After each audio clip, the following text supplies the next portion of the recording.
బంగ్లాదేశ్ గదా! అక్కడి నుంచి చాలా మంది మన ఎక్కడ చూసినా చొరబడుతున్నారు. చొరబడుతున్నారు. కానీ వాళ్ళు చాలా డేంజర్. ఎంత డేంజర్ అంటే కానీ ఇప్పుడు ఇప్పుడే అది నిర్ణయం తీసుకున్నారు గానీ, ఇన్ని సంవత్సరాల నుంచే బీజేపీ పార్టీ వాళ్ళు ఆ నిర్ణయం తీసుకోలేదు. ఎందుకంటే అందరూ కలిసిమెలిసే ఉండేవాళ్ళు. మన వాళ్ళకి వాళ్ళు రెస్పెక్ట్ ఇస్తారు. కానీ ఎవ్వరైతే మన దేశంలోకి చొరబడ్డారో వాళ్ళని తరిమి కొట్టాలి. వాళ్ళని లేకుండా చెయ్యాలి అని వీళ్ళు ఒక కంకణం కట్టుకున్నారు. ఎందుకు కంకణం కట్టుకున్నారంటే దీనికి కూడా మంచి పాయింట్ ఇది. ఎందుకంటే వాళ్ళు కుల మతాలకి పుల్లలు పెట్టడంలో, మత కల్లోల సృష్టించడంలో హిందువులు, ముస్లిమ్స్ కొట్టుకొని సావాలనే వాళ్ళు ముస్లిమ్స్ కొంతమంది ఉంటారు. ఆ ముస్లిమ్స్ ఉంటారు.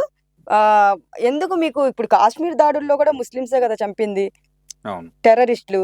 మరి వాళ్ళెలా ఉంటారంటే వీళ్ళు మత కల్లోలం సృష్టించాలని చూస్తారు. కానీ ఈయన ఏంటంటే మనకి కాదు చెప్పింది. ఎవరైతే మన దేశంలోకి చొరబడుతున్నారో వాళ్ళకి చెప్తున్నానని జెప్పేసి ఈయన గూడా అన్నట్టు విన్నా నేను.